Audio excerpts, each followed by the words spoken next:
não estando presente, consegue pegar o que foi discutido, agora sim. Olá, estou vendo aqui a Vitória, a Karen já entrou. Vou aguardar só mais alguns minutinhos para ver se alguém mais entra. A gente já começa nessa discussão que eu resolvi fazer, né? Uma vez que, diante daquilo que foi colocado como aula dentro de obesidade, é um conteúdo que quem gosta de clínica, quem quer trabalhar aí num consultório, num ambulatório, vai acabar muitas vezes atendendo aí pacientes com quadro de sobrepeso e obesidade, né, muitas vezes até com compulsão alimentar. Então, é muito importante, até para a gente começar a discutir uma situação de transtorno alimentar, a gente começa com uma boa elaboração de uma ficha de anamnese, para que a gente possa pegar aqueles dados, e que nem sempre, né, nós vamos trabalhar aí com quantidades, porque dependendo do grau de obesidade, não adianta eu trabalhar com quantidade, né, o paciente ele não está conseguindo realmente ter uma quantidade aí mais adequada para a necessidade dele. Por isso que ele tem um quadro de sobrepeso e obesidade. E esse não conseguir tem vários fatores envolvidos com isso, inclusive fatores emocionais.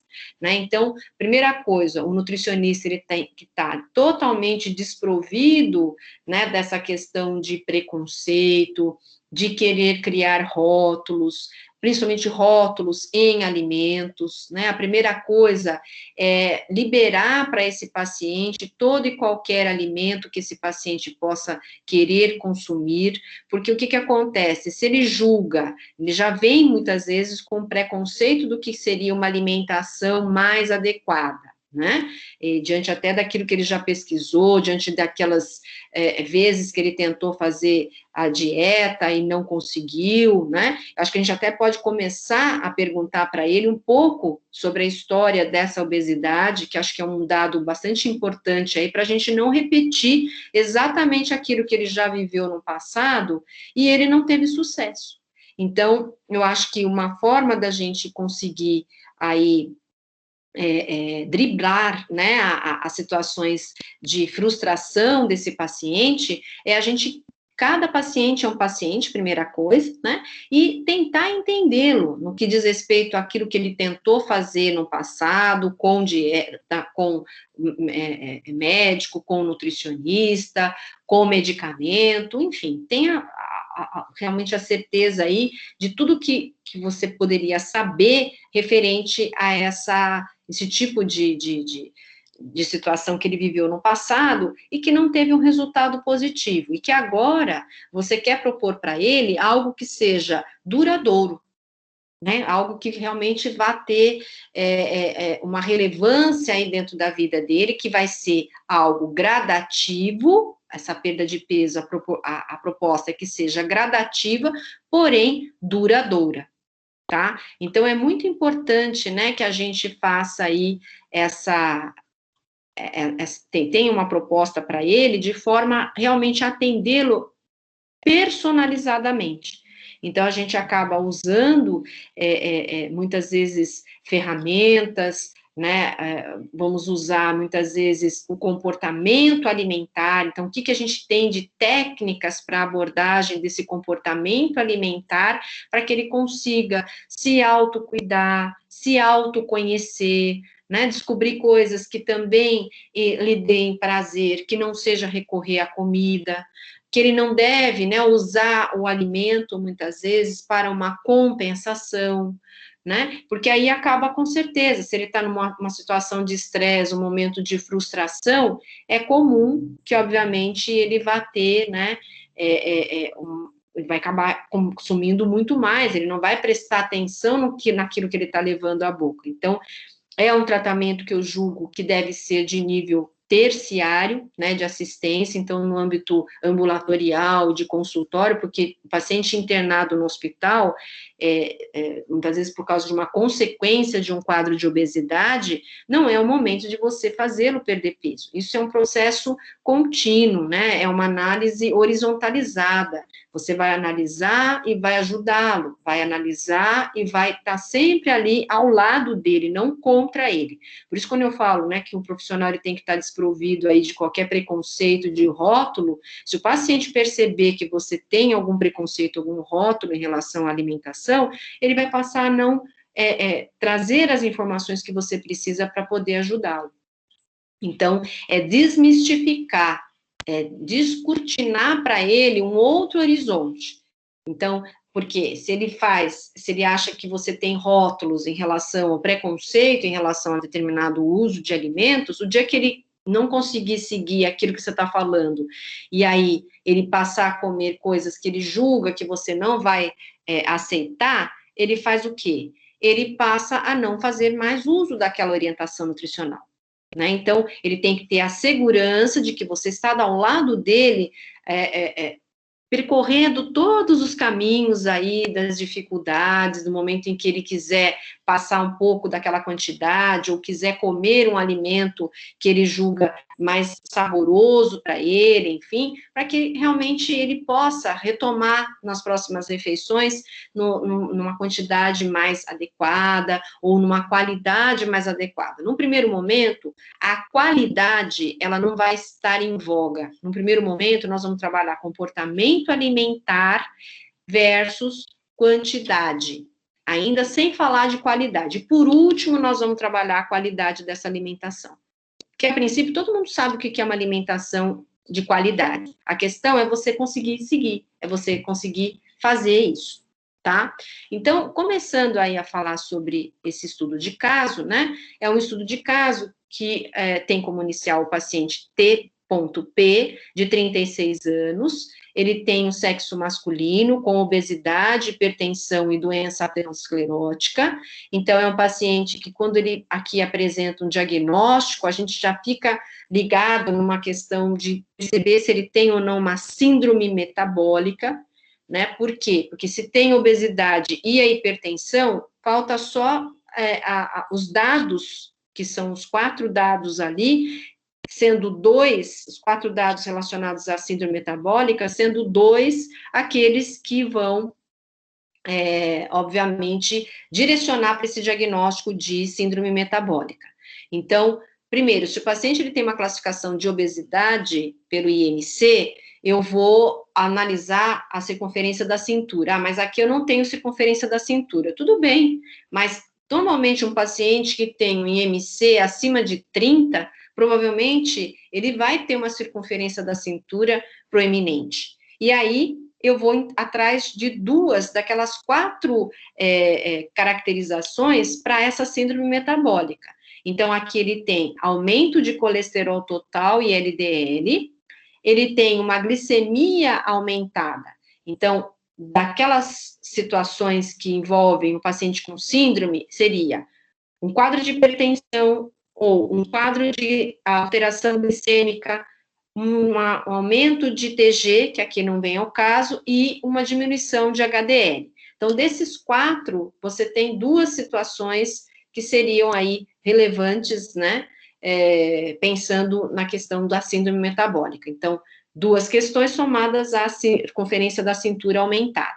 Então, ele tem um peso atual de 89 quilos, uma altura de 1,62, e dentro de uma anamnese alimentar, que é onde a gente vai perceber o comportamento alimentar e até mesmo quadros de compulsão, enfim, né? Ele faz 4 refeições por dia, ele almoça em restaurante por quilo e substitui o jantar por lanches, que isso também é uma prática muito comum, dependendo da pessoa, da atividade que ela executa, e às vezes é um comportamento familiar, não é muitas vezes somente do paciente, né? Às vezes a própria família, ela já traz aí esse hábito de comer no horário do jantar lanches. Então, quando a gente vê o paciente referindo que ele come em local self-service, eu posso já dar para ele, se ele permitir, se ele quiser, né, a opção de repente, na hora que ele estiver montando o prato dele, na hora do almoço, ele, posteriormente, ele possa perceber, né, então, na hora da montagem desse prato, ele já vai identificar ali alguns alimentos que possivelmente ele poderia consumir nesse jantar. Então, ele pode preencher, depois que ele fizer o prato dele na hora do almoço, uma quentinha, né, uma embalagem lá que possa ser uma refeição desse jantar. Então, é uma opção que a gente pode dar para ele, porque muitas vezes ele chega cansado, né, sem pique, às vezes é um momento aí que ele não vai ter vontade realmente de fazer uma preparação. Mas é uma sugestão que a gente pode dar. E, então, também vou trabalhar a questão do consumo, baixo consumo de fruta, verdura, legumes. Tem preferência, que a gente vê aqui, por alimentos que têm uma densidade energética muito grande. Pode ser que ele esteja buscando muito o sabor desses alimentos. Então, por meio da ingestão de frituras, por meio da ingestão de refrigerantes, doces, os embutidos, né? Percebam que está sempre ligado aí a algo que está muito relacionado à ingestão de gordura e de açúcar. Então, vamos ver, talvez ele precise de orientação, buscando alimentos que também traz sabor, como esses aqui, mas sem que tenha tanta gordura, tanto açúcar. E ele refere aqui, né, categoricamente, a aversão por frutas. Esse caso, pessoal, só para vocês saberem, é um caso que eu trouxe do consultório, tá? Então, todos os estudos de caso tenho falado isso para vocês, mas aqui só reforçando. E aí, o que é pedido, né? Que vocês calculem o NET, a distribuição calórica dos macronutrientes, e quais as orientações dietéticas você daria ao paciente. Então, vamos caminhar aí em relação a essa ingestão calórica. Então, eu optei por, primeiramente, analisar se o paciente tinha ou não uma síndrome metabólica, e aqui, possivelmente, sim, né, a resposta, porque, conforme o quadro, sugere-se uma síndrome metabólica em virtude de já ter uma hipertensão e uma glicemia alterada, e provavelmente uma circunferência da cintura maior do que 80 centímetros, porque ele tem um IMC de 33,96 quilos por metro quadrado. Então, aqui, já característico aí de uma síndrome metabólica, tá? Aí, a opção, fazemos o cálculo do GEB, gasto energético basal, que é usado somente para os sobrepeso e obesos, especialmente obesos, que seria a OMS de 95. Então, aqui ele foi dividido por faixa etária e sexo, aonde deu um total em milijoules bem baixinho, que multiplicado, aqui tem que sofrer essa multiplicação para transformar milijoules em quilocaloria, então, multiplicando 7,961 milijoules vezes 240, transformando aí, então, milijoules em quilocaloria, deu um total de 1.910 calorias. Por que é importante eu, como nutricionista, saber o mínimo de valor calórico que eu poderia oferecer para o meu paciente? Porque se eu proponho uma dieta muito aquém desse valor calórico, ele vai ter uma perda importante de massa muscular, que é a massa metabólica ativa. Então, se lá para frente, né, ele até no primeiro momento, ele consegue seguir a dieta, ele perde muito peso, mas é mais às custas de massa magra e não necessariamente de gordura, e se ele oscilar com esse ganho de peso, naquele lugar que ele perdeu massa magra, ele vai ter o quê? A gordura. Então, ele perdeu massa magra, que é a massa metabólica ativa, e ali foi inserido o quê? A massa de gordura corporal, que ela acaba sendo mais o quê? Difícil de perder peso, né? Então, é muito importante que a gente tenha esse cálculo aí como uma referência para nós, para a gente poder driblar aí a questão do valor calórico, né, que talvez não necessariamente no primeiro momento, mas talvez mais para frente, eu saiba quanto que eu devo trabalhar aí, quanto a quantidades aí a ser preconizada para o paciente. Tem pacientes e pacientes, né? Tem pacientes que preferem que você dê uma orientação, não só no que diz respeito ao caráter de comportamento alimentar, ele precisa de quantidades, para ele ter uma referência aí para onde ele pegar, que ele possa pegar, né, para que ele possa realmente direcionar essas escolhas, inclusive alimentares, tá?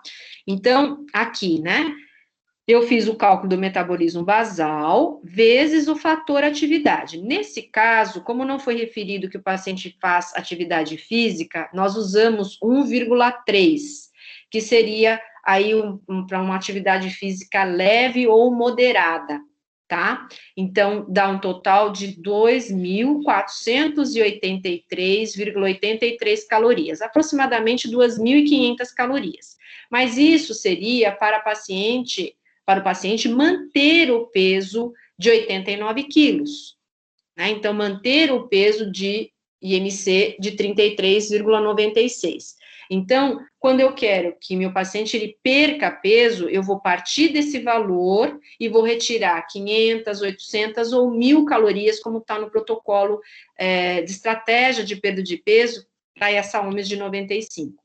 Então, se eu tenho, né, a certeza de que aquele recordatório que eu fiz do meu paciente, eu calculei e deu um valor alto, né, eu posso usar até como referência que realmente aquelas quantidades que ele relatou para mim são fidedignas, porque aí bate, né, com aqueles 33 de IMC. Mas se eu vejo que o cálculo desse recordatório de 24 horas deu um total de 1.500, por exemplo, calorias, não é conivente com o IMC que ele traz. Provavelmente, não é que o paciente está mentindo para você, ele não está com a consciência do que efetivamente ele está ingerindo, né? Então, aí o momento em que você não deve, né, aquela questão do julgar, ele tem que ser tratado, não julgado, porque julgar ele já se autoflagela, ele já tem uma punição com relação a ele não está conseguindo, e nós estamos lá para fazê-lo conseguir seguir essa dieta, né? Criarmos estratégias para que ele possa realmente ter um facilitador aí no segmento dessa orientação nutricional que você vai passar para ele. E que isso, logicamente, né, tenha um papel aí mais duradouro. Então, é muito importante que a gente consiga, já no primeiro momento, criar com o paciente essas estratégias para que a gente consiga realmente, né, ao longo de um processo aí, fazê-lo perder peso. Então, qual seria uma perda de peso mais adequada para ele? Seria em torno de 0,5 quilo a 1 quilo por semana. Se o seu paciente ele vem no retorno com, por exemplo, de uma semana com 5 quilos a menos, está errado, né? Porque ele está fazendo a menos do que você está preconizando, então ele não está seguindo o que você está falando.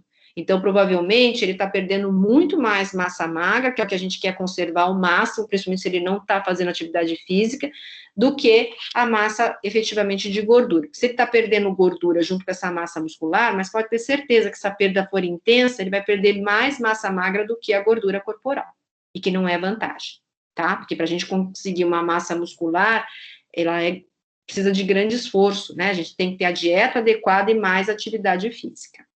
Muito bem. Então, eu posso usar como primeira estratégia aí para essa redução de peso, retirar o mínimo de calorias que eu poderia, porque dessa forma eu já vou estar contribuindo aí para que tenha uma perda de peso lenta, porém gradativa, né? Então, eu posso retirar 500 calorias, então eu trabalho lá com valor calórico, tirando 500 calorias de 1.983, ou seja, 2.000 calorias como start, né? Como início deste tratamento. Pois bem, aí eu vou para a próxima etapa. Essa próxima etapa, ela seria, então, onde eu vou dividir esses macronutrientes. Eu posso começar com proteínas, que é um nutriente que eu posso fazer um cálculo de gramas por quilo de peso.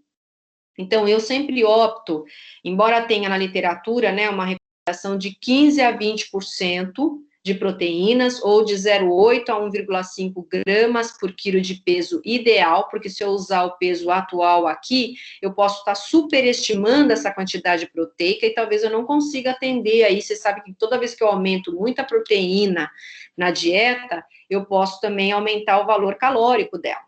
Então, eu vou trabalhar num primeiro momento, isso contando um pouquinho da minha experiência, da minha prática clínica, eu vou trabalhar no primeiro momento com uma normoproteica, tá? Então, eu vou trabalhar com uma normoproteica. A partir do momento que meu paciente ele teve adesão, ele conseguiu essa adesão por meio dessa dieta normoproteica, aí ele parou de perder peso, mesmo tendo adesão. Então, uma forma de eu ter uma estratégia para estimular, né, a termogênese, eu posso optar por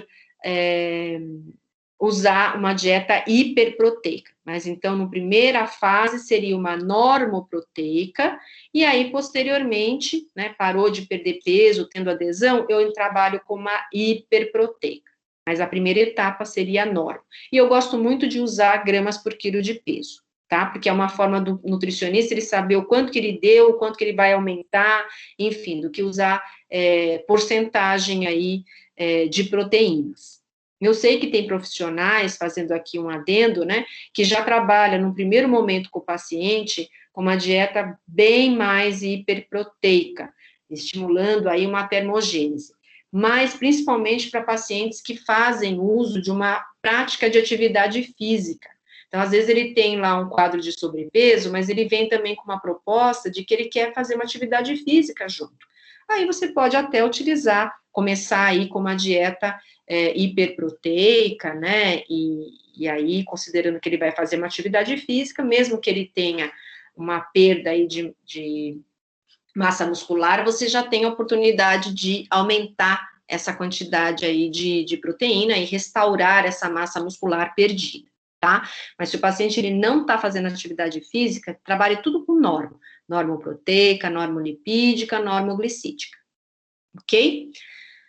Bom, então, feito isso, eu vou recomendar a quantidade de carboidratos. Carboidratos seria de 50% a 60%, né, de preferência alimentos que sejam de baixo índice glicêmico, mas é aquilo que eu falei, se eu tenho a possibilidade de dar alimentos de alto índice glicêmico, ele gosta de alimentos de alto índice glicêmico, você não precisa proibir, é só você pedir para ele fazer uma concessão, né? Então, você está liberando alto índice glicêmico, então você quer que ele faça uso de uma fibra solúvel, junto com esse alimento que você já sabe, que classicamente é conhecido como de alto índice glicêmico.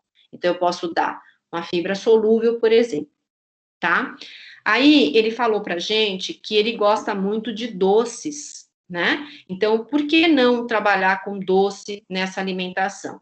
Então, eu posso usar 57% do NET de carboidrato, sendo que do total calórico, eu posso usar 10% de fontes de sacarose, né, de doces, que seria aí um total de 200 calorias, considerando 50 gramas, devido à preferência do paciente por doces e usar sempre com fibra solúvel. Então, a gente já sabe que esse alimento é um alimento que também tem um alto índice glicêmico. Então, eu vou associar aí com a fibra solúvel. Professora, a Vitória está falando.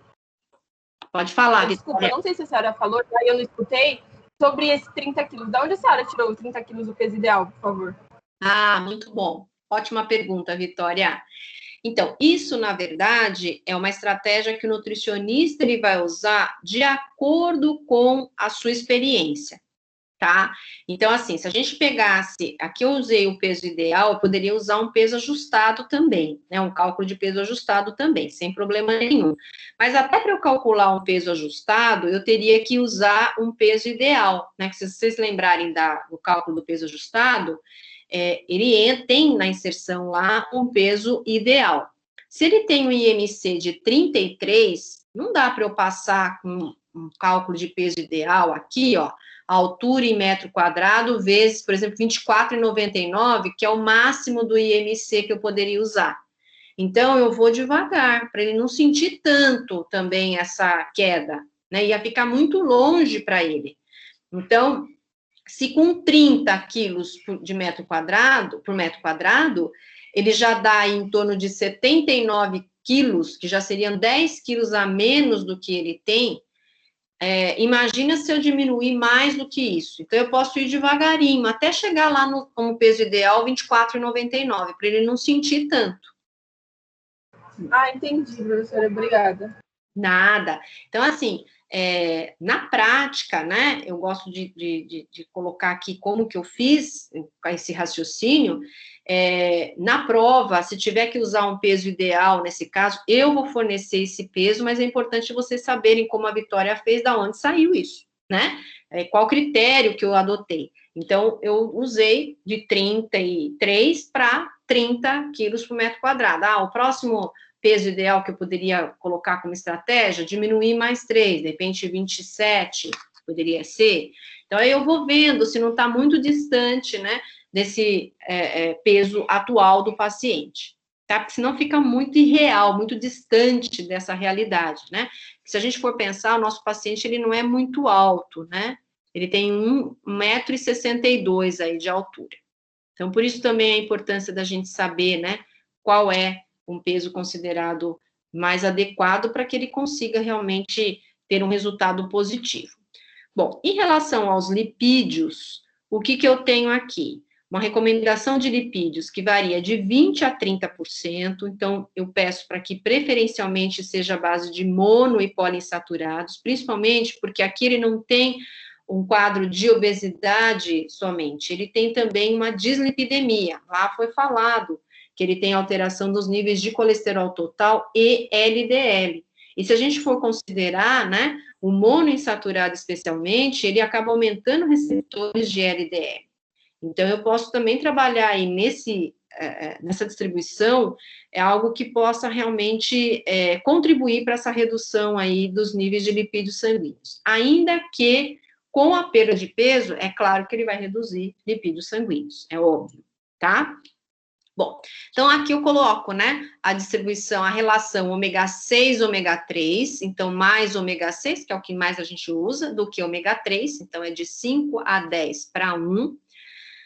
Recomendação de ômega 3 de 0,5% a 2% do NET e de ômega 6 de 2,5% a 9% do NET.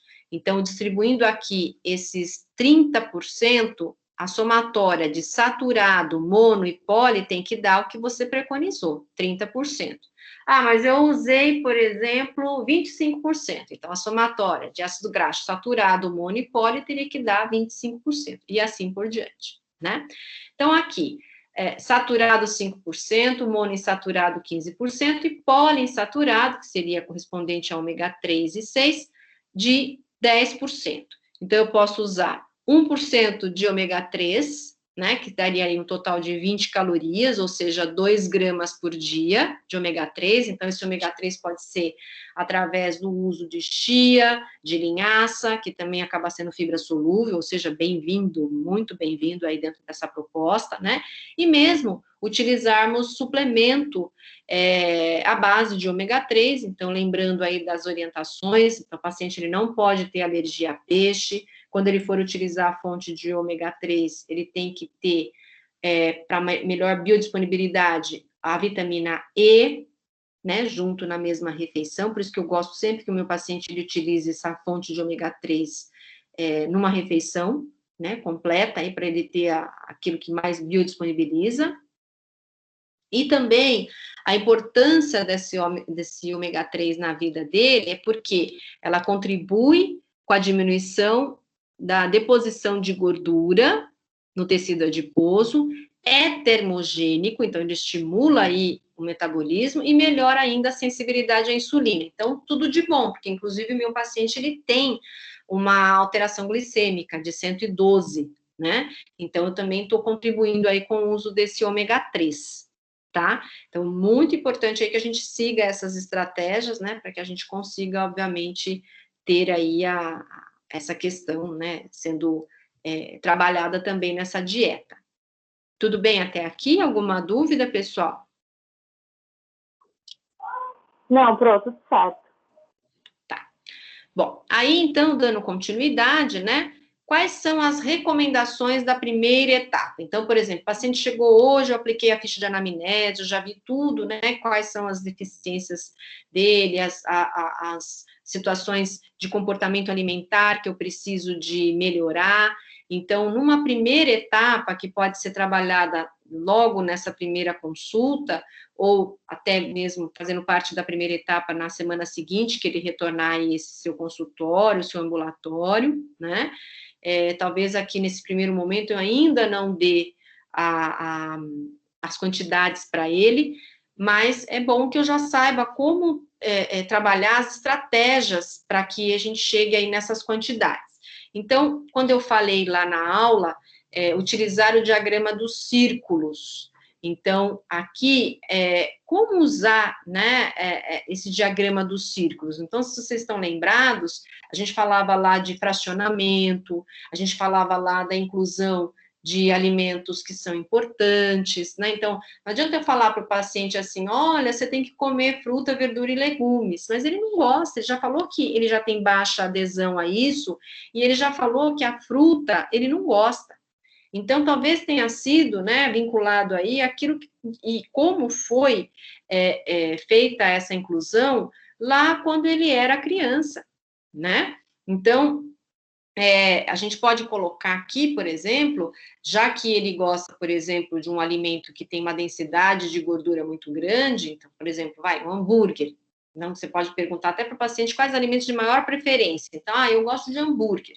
Então, nesse hambúrguer tem que ter uma salada. Olha, eu vou abrir a concessão, você vai usar o alimento que é rico em gordura, só que aí sempre junto com uma preparação que possa minimizar um pouquinho a absorção dessa gordura, tudo bem? Então, aí ele vai começando a introduzir isso, né, dessa forma. Então, olha lá, introduz lá a parte de fibras, né, e até mesmo de vitaminas, minerais, tem que mostrar para o paciente o porquê, né, por que você quer que ele coma a salada, qual a função dessa salada junto com esse hambúrguer, senão ele vai continuar fazendo como ele já está acostumado. Né? Pode ter certeza que a quantidade consumida vai ser menor do que ele comia antes, né, se ele tiver adesão, mesmo é isso que vai acontecer. Então, quando a gente fala em diagrama dos círculos, são as estratégias junto com aquilo que, primeiro, você sinaliza aquilo que você precisa mudar, né, junto ao seu paciente, e quais as estratégias que você, junto com ele, vão decidir para que ele possa ter essa adesão, tá? Conforme as preferências do paciente, começar com o controle de doces. Então, por exemplo, se ele gosta muito de doce, apenas uma vez ao dia. Então, uma vez ao dia, você tem essa inclusão aí dentro dessa dieta, e aí sempre que ele for utilizar o doce, vinculado a uma fibra solúvel. Então, pode ser uma fruta rica em fibra solúvel, pode ser, por exemplo, um farelo de aveia, que também está valendo, de repente, num suco, acompanhando o docinho, tá? Ele pode até levar isso, né, num potinho pequeno, de repente ele está na rua, quer comer um doce, enfim, ele tem que ter essa relação aí, tá? Que mais? Aumentar o fracionamento para pelo menos 5 refeições por dia. Então, ele faz 4 refeições por dia. Nós vamos trabalhar com 5 refeições por dia, ou seja, menor volume ingerido, maior estímulo metabólico. Então, tem que explicar para ele que quando ele digere e absorve, ele também gasta calorias. Que tem pacientes que, às vezes, quando você orienta que ele tem que fracionar a dieta, né, ele acha que que se ele pular refeições, ele vai ter provavelmente aí uma vantagem, né? Não, eu deixei de fazer uma refeição, eu deixei de consumir a caloria. Então, mais daquilo que você come é como você come, né? E aí é a hora que a gente vai pensar na questão das associações da fibra em relação a esse estímulo metabólico, né? E aí orientando ele também nesse quesito. Tá? Não ficando intervalos grandes sem se alimentar, porque isso também vai trazer mais fome numa refeição só, né? E obviamente, o volume a ser ingerido vai ser muito maior. Que mais? Fornecer receitas que possam ser apetitosas. Isso eu faço muito com os meus pacientes. Então, eu costumo, normalmente, colocar né, receitas anexadas à dieta que eu estou preconizando, de forma que ele possa entender e até sentir mesmo esse sabor gostoso, esse prazer no momento de se alimentar, sem recorrer a tanta ingestão de açúcar, tanta ingestão de gordura. E aí, na verdade, né, a gente acaba ensinando o paciente a se alimentar de forma mais adequada, a sentir os sabores, o que compõe, né, fazendo aí a prática do Mindful Eating. Depois até eu vou disponibilizar para vocês um artigo que eu escrevi junto com um aluno, e foi publicada na revista Nutrição em Pauta, mostrando um pouquinho desse exercício, né? Então, é interessante você, às vezes, até exercitar com o seu paciente. Olha, na próxima vez que nós vamos nos encontrar, eu vou fazer uma oficina com você de como você vai sentir o sabor dos alimentos. Então, coloca lá, tem até em vídeos, né, disponibilizados aí na internet, com o uso de chocolate, uva passa. Então, ele vai colocar o alimento na boca, fechar os olhos, né, e vai trabalhar a mastigação de forma mais lenta. O que você está percebendo? Que sabor você está sentindo, né? E dessa forma, é um exercício que depois ele vai tentar, pelo menos, né, cumpri-lo ao longo do processo aí, onde é importante, né, que ele possa exercitar com outras preparações também, tá? Olha lá, receitas apetitosas, sem o consumo alto de sacarose, de gordura, por exemplo, carnes com molhos preparados com menor quantidade de gordura. Quando consumir doces, procurar saborear devagar, descobrindo cada componente e a consistência. Porque é aquilo que a gente fala, né? Será que as pessoas que são francesas, né? Será que o hábito alimentar do francês, ele é, em relação à qualidade, isenta total de gordura? Então, mostrando mesmo, né, que mais do que aquilo que você come, é como você come. Então, se você quer comer um alimento de alta densidade de gordura, de açúcar, você pode consumir desde que você saboreie, você perceba aquela composição, né? Que não é crime nenhum ele ter esse tipo de ingestão. É claro que aqui a gente está numa proposta de direcioná-lo para práticas mais saudáveis, mas às vezes, no primeiro momento, por que não deixá-lo consumir esse alimento, né? Às vezes o paciente, ele se auto-boicota, né? Ele acaba, muitas vezes, seguindo rigorosamente essa dieta, e depois ele segue porque ele sabe que em um momento ele vai ter uma alteração, vai vacilar, né, no sentido dele consumir grandes quantidades de açúcar e de gordura, mas só que vai ser uma coisa descompensada.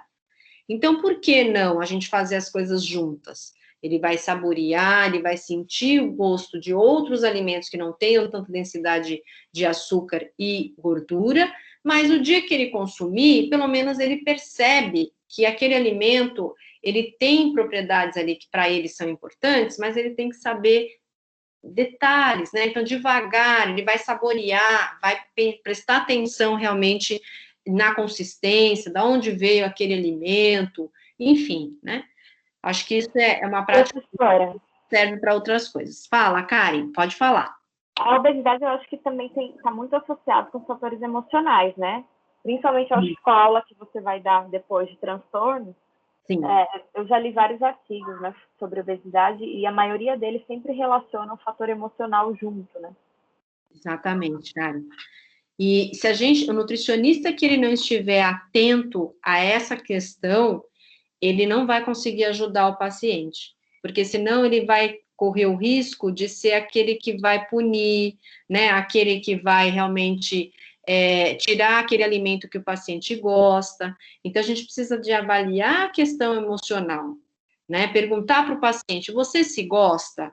Porque, às vezes, a questão está aí, né, ele não consegue ter o autocuidado, porque ele mesmo, como eu falei, ele se boicota, né? Por quê? Porque ele acha que tudo aquilo que está sendo falado não serve para ele. Ele está ali para ajudar todo mundo, mas ele mesmo, ele não consegue se ajudar. Então, a partir do momento que ele veio até ao nutricionista, nós vamos ajudá-lo nessa questão das escolhas, mas ele tem que ter um equilíbrio emocional, que isso vai ser vinculado, muitas vezes, dependendo do perfil do paciente, a outros profissionais, né? Então, tem uma terapia que a gente usa muito, né, principalmente num transtorno alimentar de compulsão, que é a terapia cognitivo-comportamental. Então, ali vai ser associado o trabalho do nutricionista, junto com o psicólogo, e às vezes até o psiquiatra. Então, às vezes ele está passando por um momento, né, muito complicado em termos de estresse, e às vezes ele acha que só a alimentação é que traz essa compensação para ele. Então, quem sabe a gente junto com ele, né, com outros profissionais envolvidos, porque nós vamos fazer um trabalho de nutrição comportamental, pensando em estratégias, como eu falei, né, de como inserir hábitos de comportamento alimentar mais saudáveis. Mas a parte de equilíbrio emocional, ele vai ter que ter o profissional adequado para cuidar dele, né? Então, a gente acaba indo até um ponto que nos é permitido. Então, não vou, obviamente, entrar na especialidade de psicólogo, mas eu tenho condições de ir devagar, de forma que ele perceba que ele, quando colocar o alimento na boca, ele tenha que ter essa consciência, que fazer do hábito alimentar um ritual, né? Um ritual como se fosse um ritual mesmo de passar um creme no cabelo, né? Passar um creme na pele. É um ritual de autocuidar. Então, como eu falo, né? Mais do que comer, é como come. Então, essas questões aí, o nutricionista ele tem que estar muito atento quando ele trata obeso, sobrepeso, que seja, né? Ele tem que saber o que falar, como falar com esse paciente, porque às vezes ele pode entender que você está já rotulando ele, né? Então, é sempre trabalhar aí ao lado dele. Preparar um cardápio com substitutos, então isso, né, para etapas mais aí avançadas, talvez na segunda, terceira semana, talvez, né, um cardápio com substitutos calóricos que possam promover, então, a essa adesão. E aí eu coloco aqui, né, uma sugestão de cardápio que eu costumo trabalhar no consultório, é claro, cada nutricionista, ele usa da forma como ele quiser, muitas vezes ele usa até software que já coloca, de acordo com o cardápio estabelecido, já tem ali ao lado os substitutos que o paciente poderia utilizar. E dentro dessa composição, aqui vai ter um alimento proteico, que também é fonte de cálcio, e aqui ao lado a mesma quantidade calórica e também sendo proteico e fonte de cálcio. Eu costumo fazer muito essa relação, se o paciente ele seguir tanto do lado esquerdo quanto do lado direito, ou quiser seguir os dois lados, ele só tem que tomar o cuidado de dividir as quantidades dos dois lados. Dá também para ele fazer isso sem problema nenhum, tá? Então, vai desde o café da manhã, né, até a última refeição aí, que seria, no caso, né, o jantar, tá? Dentro do jantar, eu posso colocar um substituto lanche. Então, aqui, né, pensando numa preparação mais rápida, uma preparação em que ele busca muito, que faz parte da rotina de vida dele, então, o que montar nesse lanche?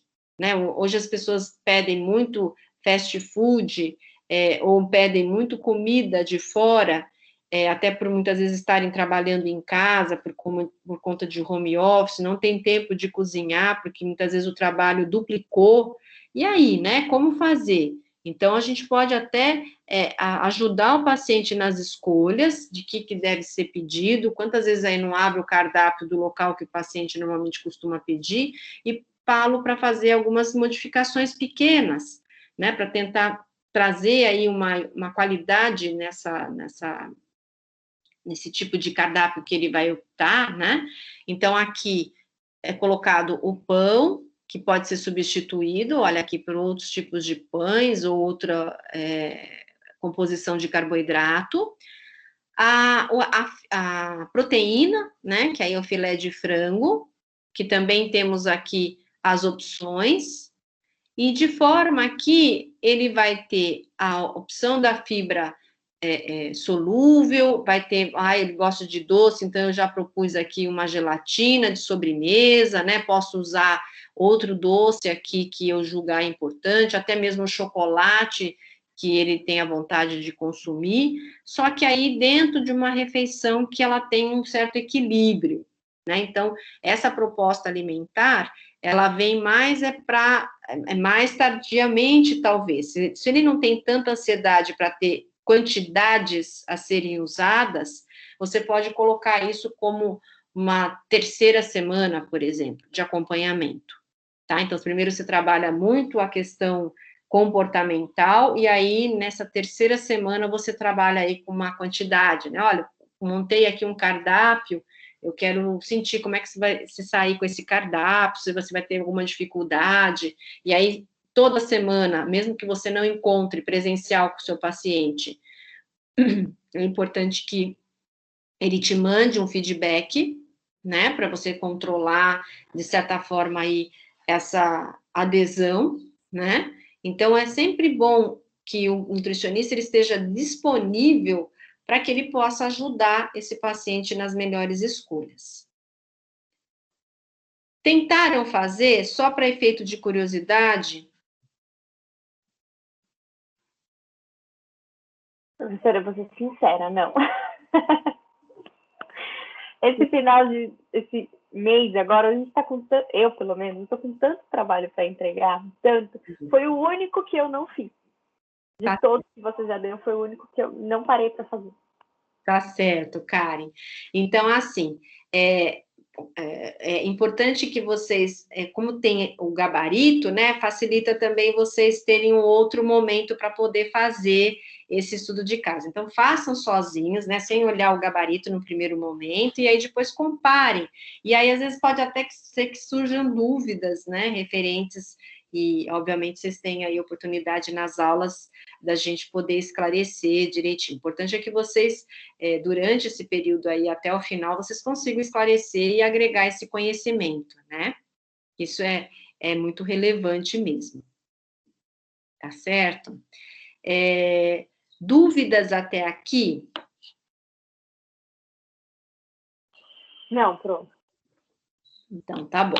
Então, eu vou parar a gravação, vou colocar lá